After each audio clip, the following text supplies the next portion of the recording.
If you're new to this podcast, my name is RuthAnn. My husband Lance was sick for 25 of the 27 years we were together, and the last 12 years of his life, I was his full-time caregiver. Today, I'm excited to have a special guest who will talk a little bit about her caregiving experience, which she details in her new memoir, The Murmur of Everything Moving. It is a passionate story of love, uncertainty, and all the complexities that come with a devastating diagnosis much too soon. She has received numerous awards for her writing, which, when you read this book, you will understand why. Maureen Stanton, welcome, and thank you so much for being here. RuthAnn, thank you for having me. I'm really excited to talk about caregiving today on this wonderful podcast. Well, can you tell us a little bit about yourself and what led you to become a writer? I think that I always was a writer. I just didn't know how to be a writer. So even in my high school yearbook, I wrote my aim was to write a book, and I had no idea how to do that. And I didn't publish my first book till I was 49. So it took me a long time to become a writer. But writing and stories and reading just has always been just my love since childhood. Going to the library and writing poems in fourth grade for the newspaper. It was a long journey to become a writer, but it's been just really rewarding to follow that dream. Well, to become a published writer, because you've been writing your whole life. Yes. Yeah, becoming a published writer was a little harder than becoming a writer. I think anyone who's writing is a writer. But the publishing industry just, I mean, it wasn't that it was just the publishing industry. I didn't know how to become a writer. So after college, I just followed my heart. I met Steve, the person I wrote about, went out to Michigan and lived with him, had this experience of taking care of him. And meanwhile, I was writing all that time. I was even writing articles for magazines when I was with Steve. And I think it was when I was 35 and that's just a weird age to turn. And I felt like, okay, I've never even tried to be a writer. So maybe I should just change the path of my life. And I quit my job and I lived in a very sort of modest way for a long time, lived on my savings to try and to see if I could handle the isolation of being a writer, and to see if I had what it takes to be a writer. And so, I like house sat, I lived cheaply. And finally, I went back to graduate school at 37 and got my MFA in writing. And again, took me another 10 years after that to publish my first book. So, what was the reason for the isolation then? I mean, is that pretty typical for writers? Well, I think if you're writing, you need to have quiet space to write. I mean, writers need a community, but the act of writing, for me at least, I need quiet. I need to not have disturbances. It's partly why they have writing residencies. So, for example, I spent 2 months at the Dell Colony after graduate school, and that was a little bit of heaven because they give you a cabin and you're in there writing and someone tiptoes up to your door with a lunch basket, a picnic basket, and then someone's making you dinner when you're done writing at the end of the day. And it was just like, wow, I don't have to think about anything but writing. You leave your troubles, and your responsibilities elsewhere. And so it just recognizes the fact that to write, you need to be able to just really think and kind of drop down into the moments you're trying to recreate, let that intuitive process bubble up. But then, writers also need community because it's an isolating act. You're not working with a team of people, you're home alone. So you have to find that community. Right. Well, and especially writing something so intense like this, was it challenging to write this? It was challenging. It's a kind of a funny story because I always keep journals, so I had a lot of detailed notes about my experience of taking care of Steve, who had cancer, and he was diagnosed at the age of 29, and without the intention of writing anything about it because I'm a journaler, so I keep journal notes. And then a couple of years later, I started writing some short pieces about it. And then I thought I was done writing about it. And I got to graduate school, and my advisor, I said, "What can I do with these little short essays I had published?" And he said, he actually took one and dropped it in the wastebasket. So that was like, okay, what does that mean? What he really meant was, he said, write a memoir. And I said, I don't know how to write a memoir. And he said, just write a letter to me and say, Dear Bill, his name was Bill Rohrbach, this is what happened. And so in graduate school, that became the first draft of the book. That was 10 years after Steve died. So things were still pretty fresh. And I did have the medical records, but I cried every day writing that book for a year, that first draft. I just saw typing and sobbing and typing and sobbing. And then after a year, after that first draft, there was a sense of removal a little bit, like it was out of me. It was very cathartic. I learned, I re-experienced, I had insight that I didn't really have at the time. And with that distance, I was able to look at the story and think about it from a writer's perspective and think about, well, what do the readers need to know here? How do I keep the story? Why, how do I make it meaningful to people who don't know me and don't, why should they care about my life? So that was the part where the writer came in and looking at it as a text, really. But the first part was reliving that experience. And just it was just emotional. It was just very emotional. So I think you answered this a little bit, but has writing and sharing your story changed the way you look back on your life? I've written two memoirs now. One is my teenage memoir, and then this is the caregiving memoir. And I think when you spend time with your younger self or the person you were at the time of going through this, there's two selves that you're dealing with. There's a double consciousness, they call it in writing. And so you're looking at yourself almost as an out of body experience, and you're seeing your younger self, and you're feeling tender or maybe sometimes feeling embarrassed, especially in teenage memoir, feeling embarrassed about, who I was then.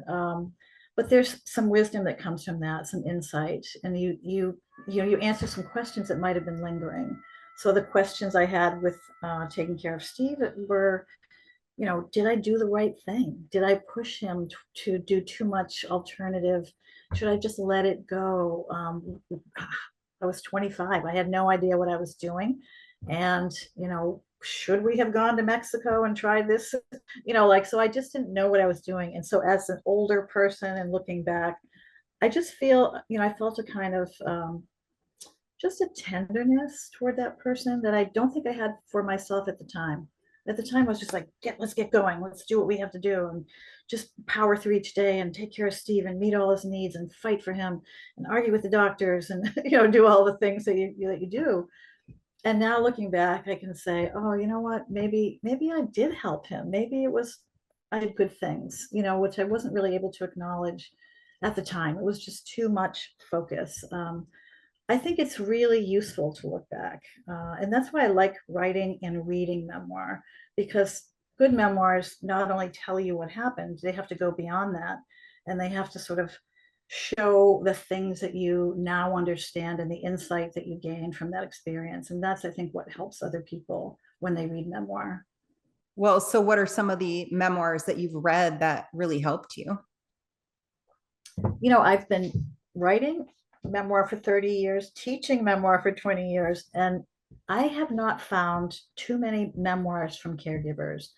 They're really, there's books on caregiving that are how-tos, and so guides for the family and things like that. But for me, what really touches me is personal stories.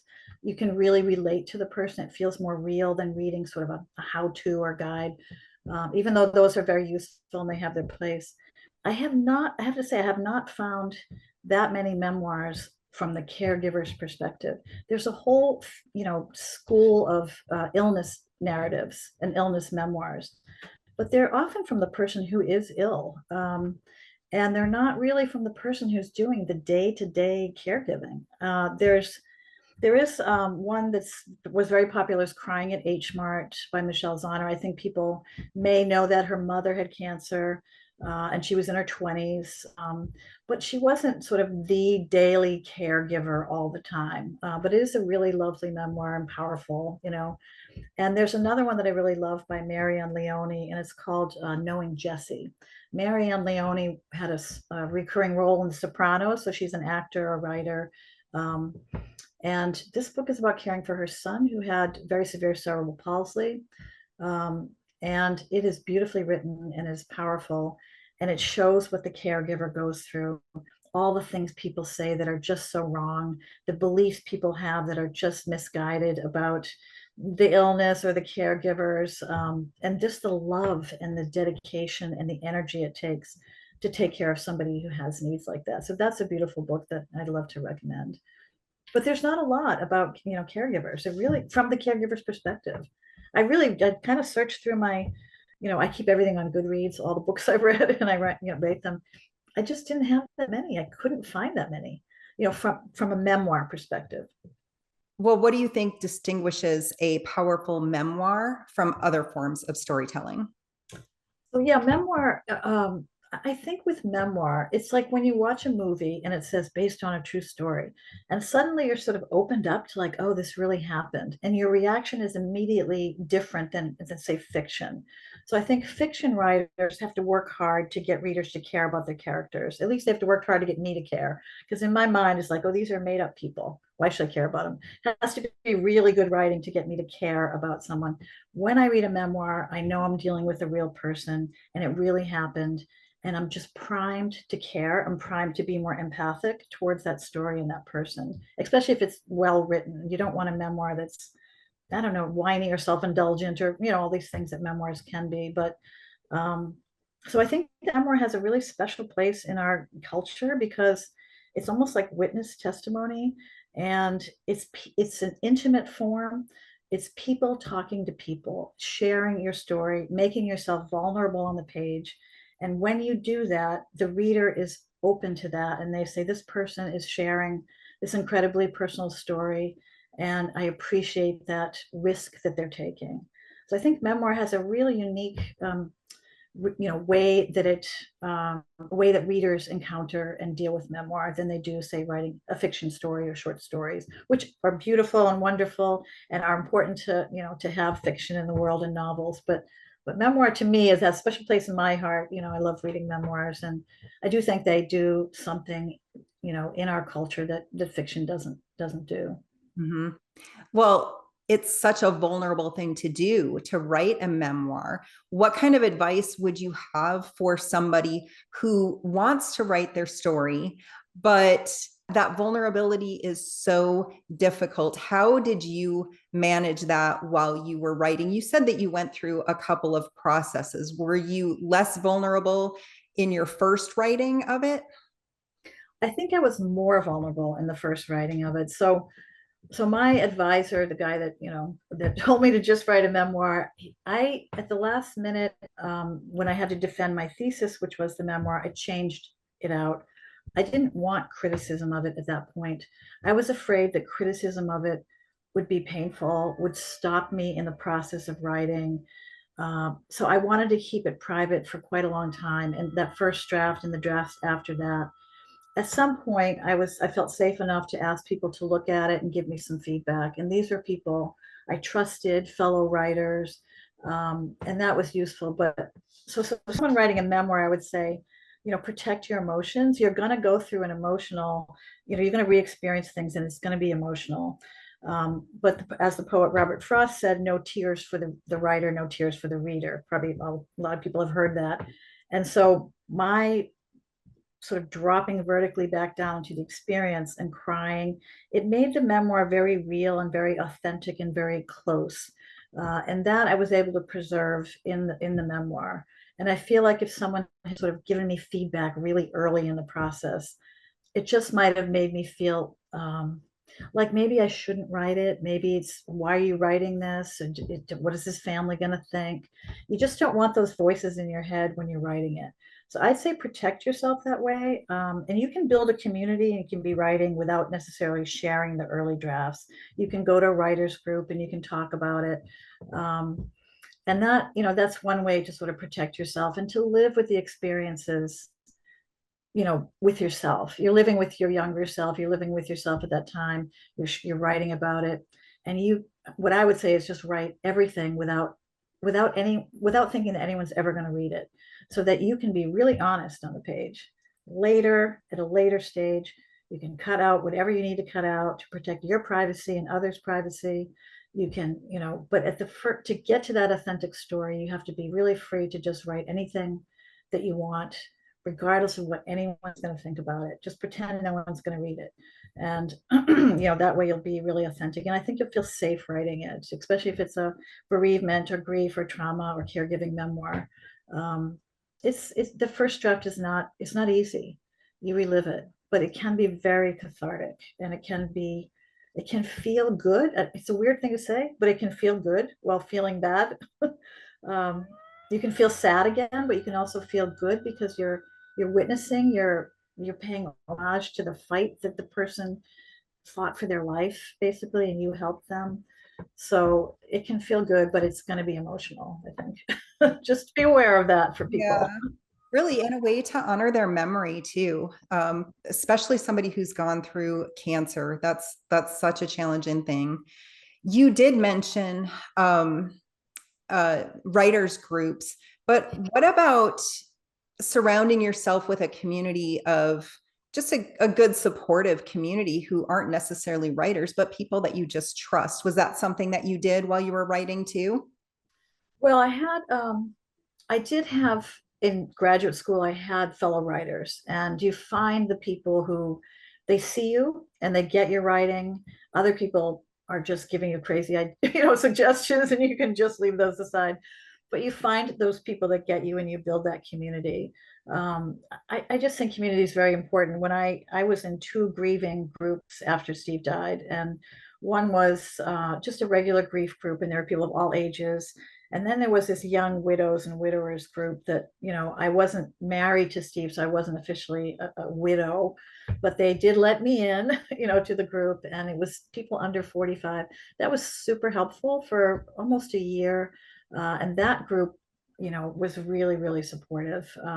So there's a support for my emotions, and then there's support for the writing. So I think however you find your community of support is really important, because writing is, it's a lonely thing. Sometimes you're alone doing it. I think it's important to find whatever group support you, whether that's family or friends or fellow writers or fellow people who understand your experience of caregiving and grieving. So, how did you approach organizing your memoir, structuring it? So it's interesting because when my advisor in graduate school said, just tell me what happened, I naturally just started at the beginning, which is chronological. And it has mostly stayed chronological because that's the way time unfolds, and it's the way experiences unfold. So I think it's perfectly fine to write a memoir chronologically. I did put a little forward or prologue or a little front section that gave people a sense of what the book was going to be about, that kind of hooked them into it. It was the question that the book was addressing, which is, it's a love story. What is love? What does it take to really love somebody? What do we owe our people that we love? How do we love ourselves in the face of something like that? So that was a question at the beginning that kind of got people, that sort of gives a little hint of the whole arc of the story. And then I did start with how we met and fell in love, and then the diagnosis and the treatment, and then of course accepting that he wasn't going to live. And then the final part is being 27 and trying to figure out how do I be a person in the world at this point? How do I make a life for myself? How do I figure out who I am?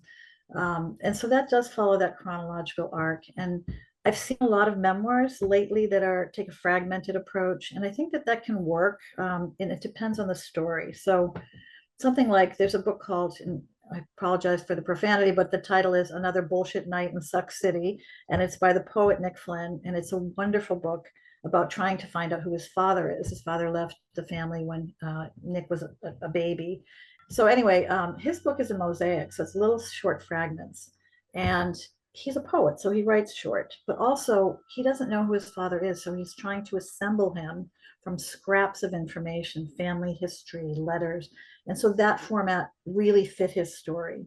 But I don't think people have to reinvent the way stories are told to tell the three-part, the traditional three-part structure for stories, a dramatic structure, was outlined by Aristotle 1,500 years ago, and it still works today because that's the way we are. we as readers, we are trained to read stories that way from the time our parents are reading stories to us. There's a little hook, there's rising drama, there's a kind of tension, and then there's some kind of resolution, and then the denouement. So that structure really works. And when I'm teaching my students and they're writing their memoirs, I'm like, don't feel like you have to reinvent that wonderful way of telling a story, because that's the way time moves. Time moves forward and it moves chronologically, and that's a perfectly fine way to tell a story. And I did tell this story in that just chronological way. So when you put it in chronological order, then did you go back in and fill in some of the details afterwards? Yeah, yes, I did. I mean, I did write the draft, and then I did get about 1,000 pages of medical records. And the people at the alternative hospital that Steve was in Zion, Illinois, were so helpful. They didn't charge me anything, and the nurses over time just Xerox these 1,000 pages and sent them to me. And Steve's parents gave permission because I wasn't his legal, I wasn't legally married to him, so I didn't have access to the records. His parents gave that permission. And what I found really useful was the nurses' notes. So the doctors are all just jargon and stuff, but the nurses were in the room, and in their notes, and I don't know if you've seen medical records, but in their notes, they're writing personal things, oh, the girlfriend's there with him, they're watching TV. So it really brought back to me some of those moments in the hospital where I had a lot of time actually, and I did some writing and journaling, but what we were doing, which was so mundane at the time, even though it wasn't mundane because he was getting these alternative treatments. So that helped me fill in, and I had letters and I had pictures. I used artifacts to jog my memory.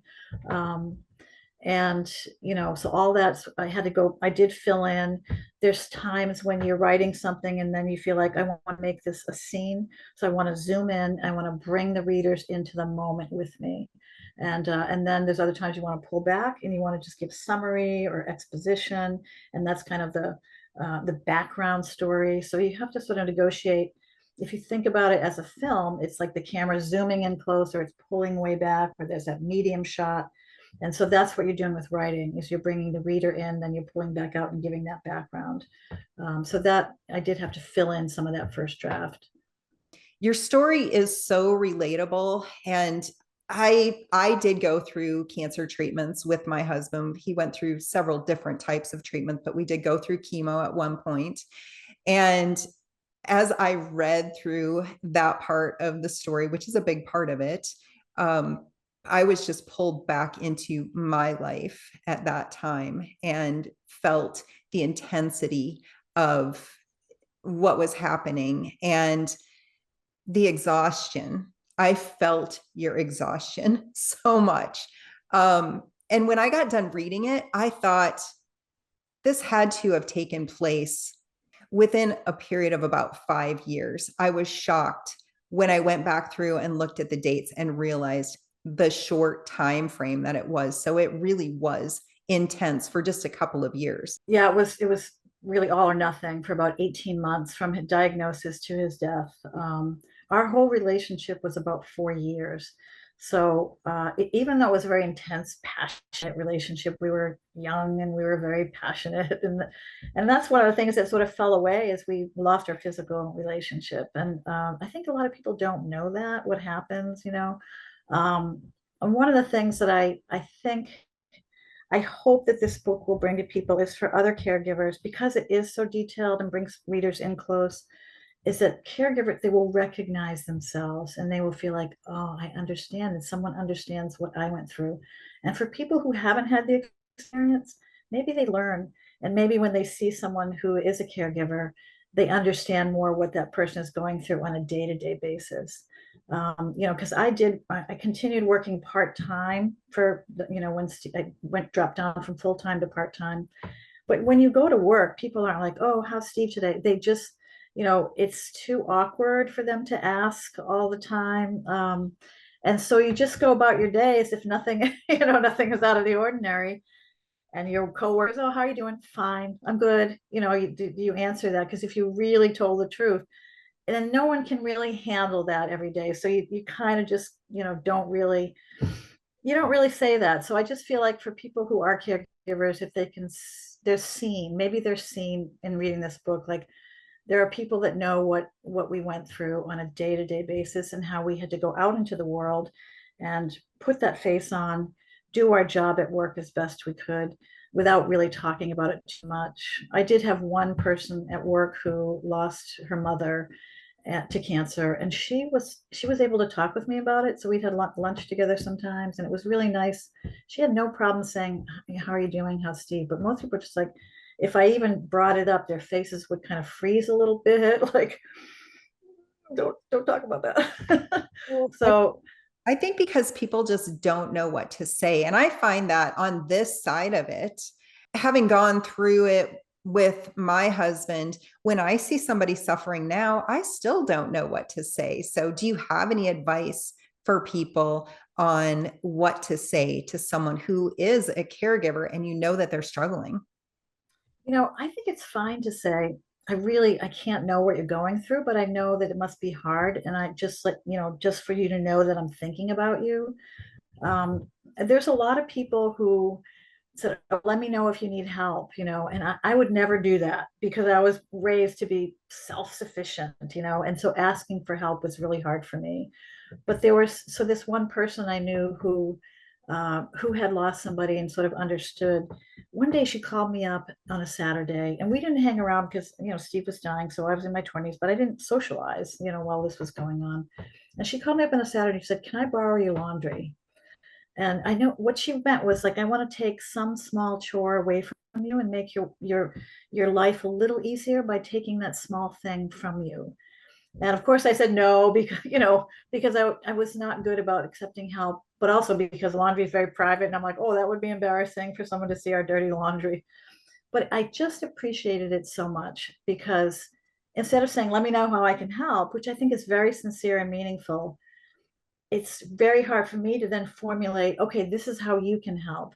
I think I could have been better at that, and people should ask for help, but I wasn't. And so I think it was, so I think in the book, I think hopefully it will help people who do not have the caregiver experience yet, because probably everybody will at one point or another, to understand maybe how they can help, maybe how they can even say, they don't have to pretend to understand.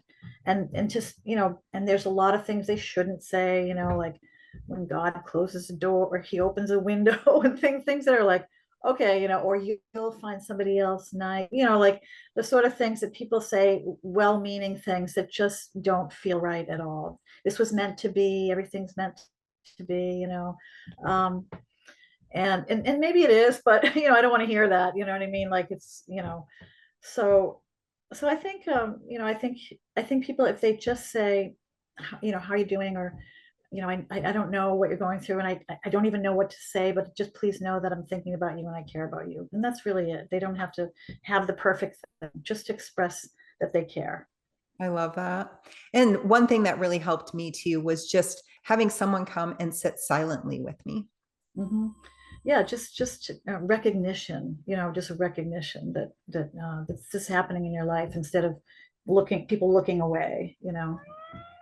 Something that really struck me when I was reading your book is, and I thought about this after Lance died too, is that you're with that person all the time. You see the changes in them, and people who are not a regular part of their life, when they see them, it can be a little bit shocking. And this really struck me from your book. Yeah, it's funny because it's sort of happening right now with my mom who has Alzheimer's. My sister lives near her facility that she's in, and she sees her all the time, and she doesn't think that she's getting worse. And I live 4 hours away from my mother, so I don't see her very much. And I starkly see those changes. You become used to, it's amazing what you become used to. It becomes almost ordinary.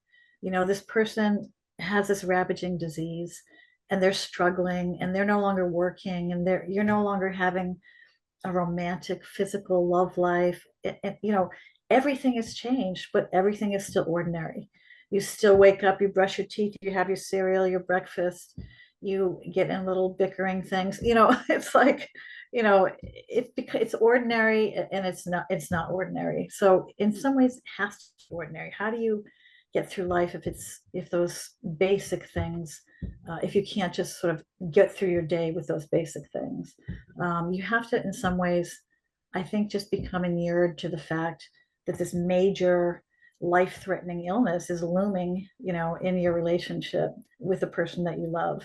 Um, you have to almost forget it sometimes, even though you can't forget it. So I don't know if that makes any sense at all, but It makes sense to me. It's something that um, Lance and I always lived.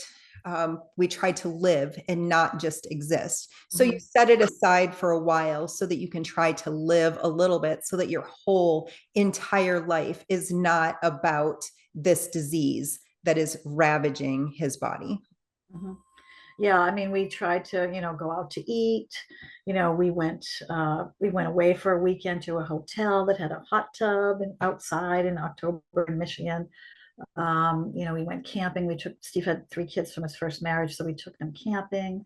We tried to do, have this ordinary life.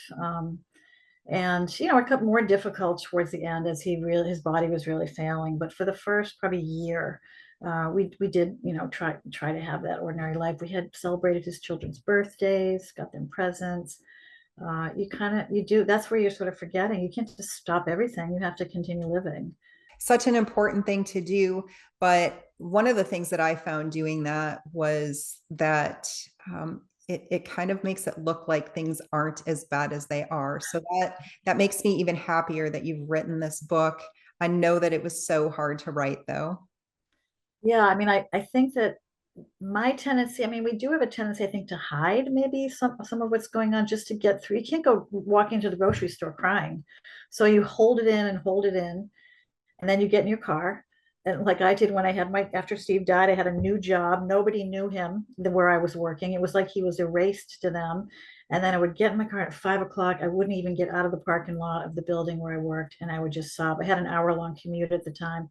And I just cried in my car. And I had so many tissues balled up and thrown on the seat of the floor of my car that when my sister got in the car at one point, she's like, ew, like, what do you have, this long cold? She didn't understand the grieving. How can you until you go through it, really? And so, even when he was sick, you still had to go to work. I had to put on a face. I had to write press releases. I had to do things like that were utterly meaningless, really, when in the big picture of things. But you do have to continue. I went on job interviews while Steve was sick, and it felt very weird. I had to just have this straight face of like, well, this is what I can do for your, organization. And it just was very surreal, I think.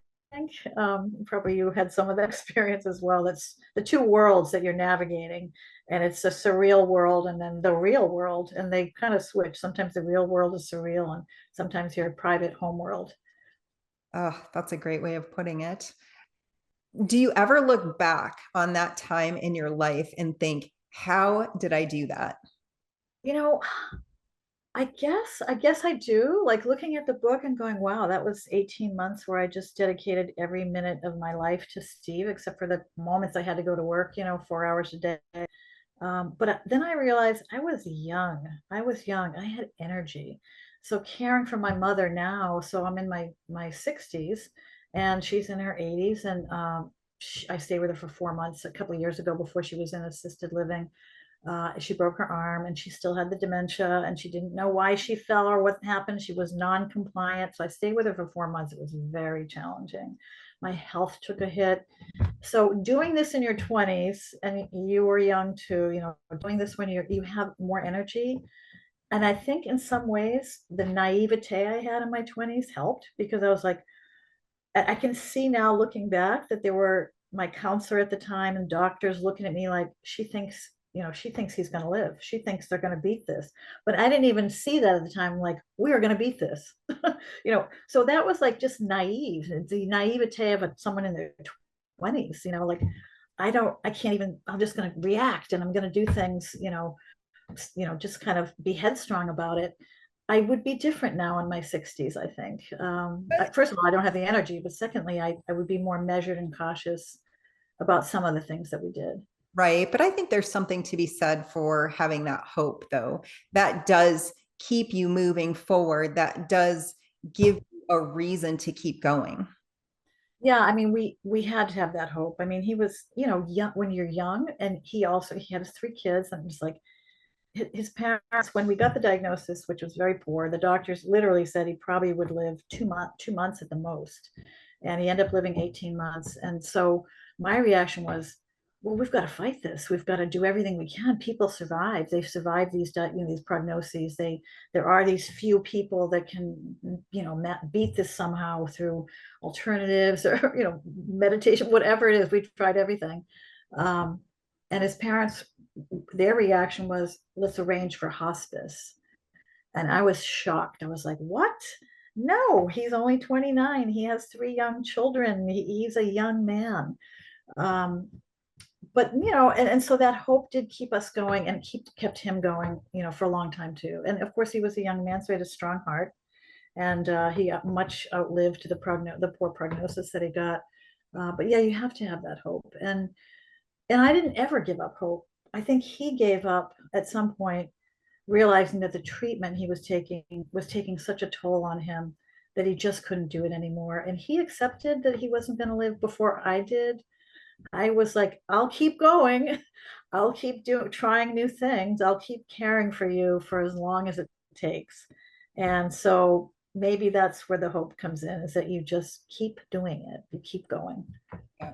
Looking back, since you had your book published, are there any parts that you wish that you would have left out? Are there any parts that you wish you would have put in there?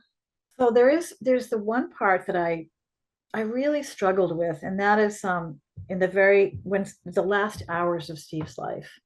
His body was breaking down. We didn't have hospice because we had great hospice in Ann Arbor, and then we moved he wanted to go home to his parents' house, the house that he was born in and raised in. So 2 weeks before he died, we moved there, and we hadn't connected with the local hospice. So we didn't have hospice. So his process of dying was it was messy, and it was very graphic. And so I questioned, should I put that in there? The 5 hours of him dying, what happened to his body, us trying to take care of him without really knowing what we were doing and what was going on. Is this taking away his dignity to show his body failing like that? So I struggled with that. And in the end, I just kept it in. I thought, we have this taboo about death. Death is, people think it's a couple of raspy breaths and then you close your eyes, and you know what, that happens. My dad had cancer and I took care of him too. And, that's how he died. But he had hospice and they gave him a ton of pain medications, but I think they knew, so Steve didn't have that. So it was just a more physical, body breakdown, and the moaning and howling and things like that. So, but I wanted to face the taboo that we have in our culture of looking at dying and death so that people understand. And maybe, if they're in that situation, well, this is normal. This is what to expect. This is what happens. And I came to the conclusion at the end that it's more dignified to show what he went through, because it's not him, it's his body at that point. So I kept that in, but that was a real challenge I had, sort of emotionally and intellectually, of how graphic I should be with his process of dying, which is literally the last it was the last 2 weeks, but the last 5 hours when he was really actively dying. And I Well, decided to keep that in, but good. that was a struggle. I'm really glad that you left it in. That's something that, because of the community that I've been a part of for 30 years, I have known a lot of people who have died from cancer, and nobody wants to talk about what happens. And when Lance was on hospice, I was desperate for somebody to tell me anything. I was getting some information from the hospice team. The hospice nurse is a friend of mine.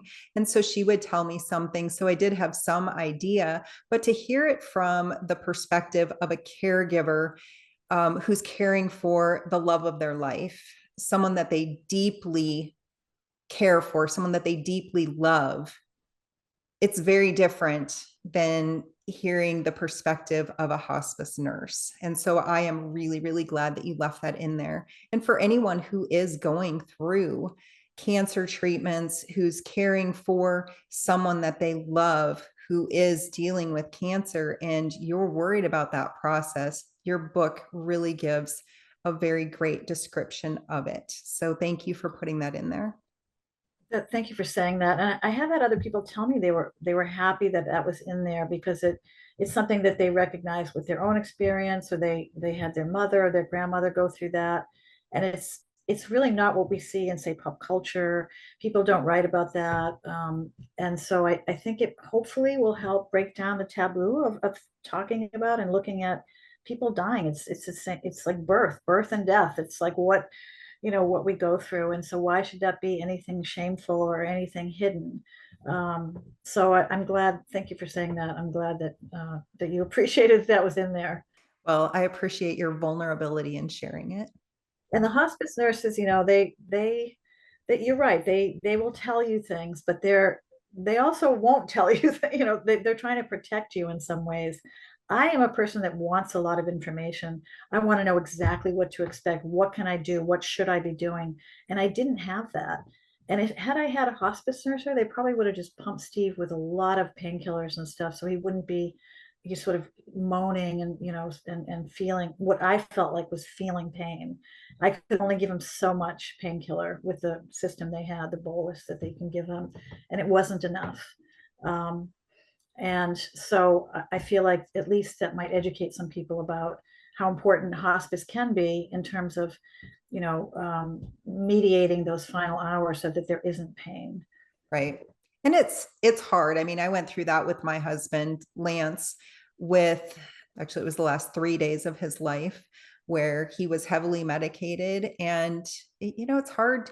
It's hard to think about having them medicated, but I couldn't imagine him not being medicated. And I'm so thankful that we had hospice. Hospice is something that, you're right, a lot of people have a hard time with. They don't want to talk about it, but it is such an important part of the process, and it does keep the patient comfortable, and it helps the caregiver too. It helped me so much having him on hospice.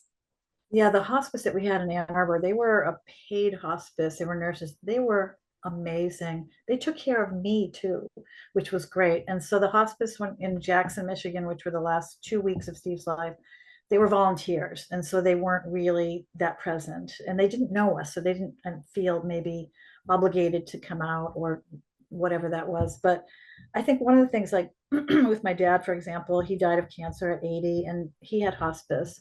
And the morning that he died, I was supposed to give him, they just gave him a lot. They just increased his pain medication, doubled it when they could see that he was going through those stages of that he's going to be dying.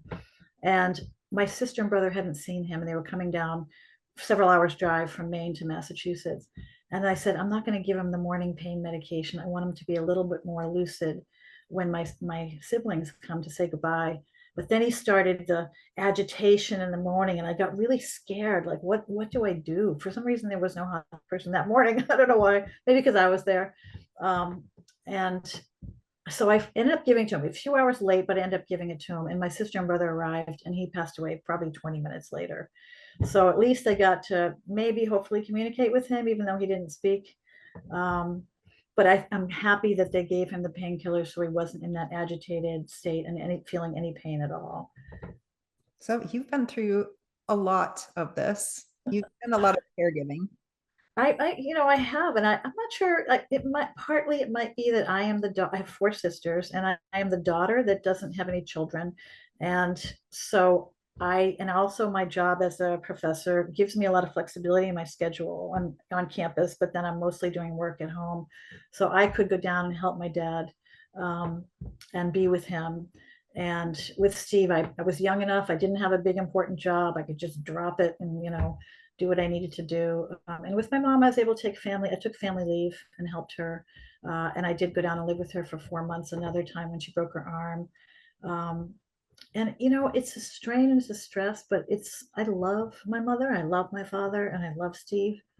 And I was really happy to do that for them.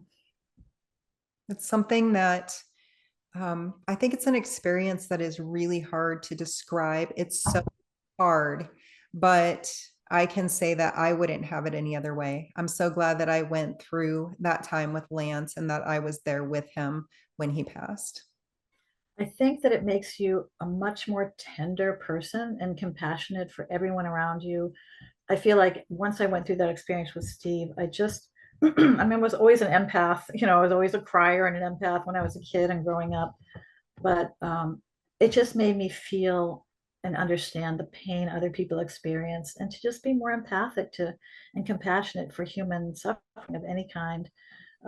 It just really awakens you to something kind of beautiful, even though it's painful. It's really just love. Um, that's what I wanted to write about, love. It is. It's a beautiful love story too. Thank you. Just getting back to publishing really quick, for someone who's wanting to write their memoir, would you recommend collaborating or just writing it themselves or hiring someone else to do it? And once you get to the point, what is the process of publishing a book like? And is it better to self-publish or to find a publisher? So I'm going to take those three separate questions. And the first one is the collaboration question. And I think it really depends on each individual. Like I was always a writer, so I knew I would be writing this. But I actually met somebody last night at a reading I gave who's a poet, and she's ghostwriting a book for her friend. The friend is not a writer, and she trusts her friend to write. They had a series of interviews. And I have another friend who's a writer who ghost wrote a book for a young I think he was in his 20s, and he had I think a skateboarding accident and became uh, a quadriplegic. And his story is very inspiring. And my friend Jason wrote it. And my friend Jason's a beautiful writer. So the story was written beautifully. So he was able to convey, the voice of the person that he was writing about. So if you get a good ghostwriter, there's nothing wrong with that. It's fine. If you're not a writer, you're not a writer. If you enjoy the writing process, I think the writing process is in itself a cathartic process. It's a way of processing things by putting it down on the page. Writing is thinking. So when you're actually writing, things are generating. It's very generative, intuitive ideas are bubbling up, memories are bubbling up. So there's something beneficial about writing it yourself. But there's nothing wrong with getting help at any stage, whether it's a ghostwriter or whether it's a development editor later. So you've got all your raw material down, and who knows how to write a book? I didn't know how to write a book when I started this. And so you have people that are developmental editors, and they can come in and help you. It's something that I used to do when I was freelancing, and it's called book doctoring. And I would take someone's memoir, and I could see the story there, but I could see that if they rearranged it, if they excavated certain extra material that didn't need to be in there, the story would come through more powerfully. So I did that as a consultant. And so there's plenty of people that do that. And then as far as publishing, there's so many avenues now for self-publishing. It used to be that self-publishing there had a kind of a stigma about it, but now I think people who are self-publishing can do well. But if you self-publish, you have to realize that there's not going to be an entity there that's going to help you market the book and publicize it and promote it and sell it. So you also have to do that part of it. You can hire publicists, but generally you're going to have to go to bookstores and arrange things and have social media platform or get the word out there. That can work really, really well. If you have a social media platform already, you can do very well self-publishing. There's things like Substack and Medium, so you can serialize your story and publish it and get followers that way, and that works very well. But if you want to go the traditional route, you probably should take your manuscript to the point where it reads like a published book. The grammar is correct. There's no usage issues, things like that. And then you can shop it around with an agent, or you can try a smaller press, a university press or an independent press. They will usually accept manuscripts without an agent. If you want to be published by some of the larger, like Penguin or Houghton Mifflin, Harcourt, they're all merged now, so I don't even know what they're called, but Random House, you need an agent to get through that. Some of the things that I did before I went to graduate school, when I kind of knew, I was writing and I wanted a writing community, is that I would do these 1 week, I would take a vacation, my vacation time from work, and I do these 1 week writing workshops. And they have them everywhere. I went to one in Maine at Stone Coast. I went to one out in Iowa.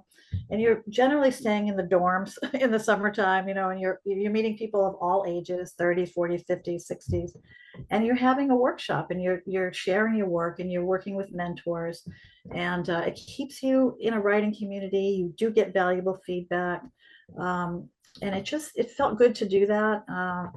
and then there are online classes. There are, for example, in Boston, we have something called the Grub Street, and there people can take a class in any aspect of writing, writing a book proposal, finding an agent, publicizing, how to develop your story, how to, and memoir, genre, fiction, poetry, and they're all, because Boston's such a literary rich city, they're all working, successful writers that are teaching these workshops. Some of them are one day, some of them are 2 weeks, some of them are 8 weeks.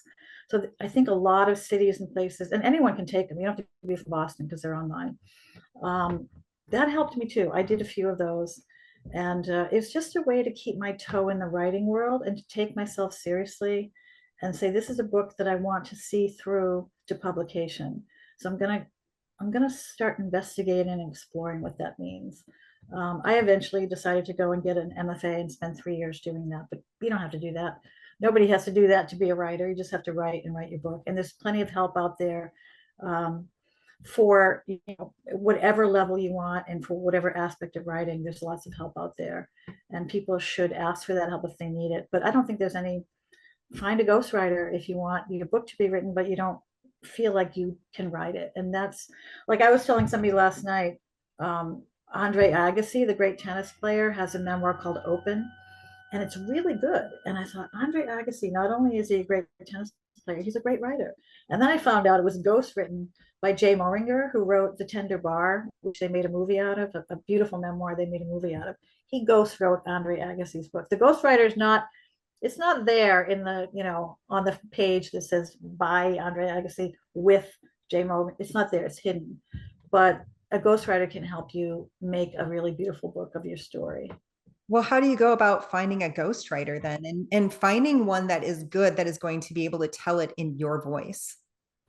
So what I think what you probably do is you would look at, say, Poets and Writers magazine, and they have a classified ad, and they have ghostwriters. I think if you Google it, you'll find things like Poets and Writers, like Writers Union or National Writers Union or the Authors Guild, and you'll find names. And what you would do is you would ask them for samples of their writing, or if you can somehow see their style of writing, and meet with them and see if there's a connection. There has to be a connection. Maybe they even have an experience that's similar, or maybe their writing is just so beautiful and lovely. Maybe other books they've ghostwritten are books that you can admire and you think is the way you want your book written. So it's just like interviewing any kind of professional. You want to talk to a couple different people and see who would be the best one for that. Sometimes people ask me to do it because they know my books, and I'm like, I don't have time because I teach full time. I'm trying to write, I'm taking care of my mother, everything else. But I can sometimes direct them to friends I know who are doing ghostwriting. So if you have writer friends, and if you know writers, ask them. That's a good place to start. They might not know, but they might have another writer you can ask that would know. Oh, that's great advice. Well, is there anything that we haven't covered that you would like to share with our listeners? One of the things that I really, I guess if I could tell myself as the younger person, if I could give myself advice to that 20-something-year-old person I was, is to make sure as a caregiver you take care of yourself, and to not be embarrassed or ashamed to ask for help, to understand that you need help, I always felt guilty when I took time away from Steve, but I had this wonderful counselor, Kendra Lynn in Ann Arbor, and she forced me to go out with my sister and have a beer once a week. And I didn't always do it, and Steve would say, well, is it really so important to go out for a beer with your sister? I mean, I'm here, lonely all day. And he wasn't trying to guilt me, but he couldn't understand why I would do that. And then Kendra was like, you have to do it. You have to do it. Steve wanted me to quit my job so I could be with him. He wanted to spend all our time together. And Kendra was like, don't quit your job. Don't leave your foot in the world of the living. But I always felt guilty. So what I would say to caregivers is, do not feel guilty taking time for yourself, and make sure you take time for yourself, because it's like putting the oxygen mask on yourself first before you assist your child on the plane.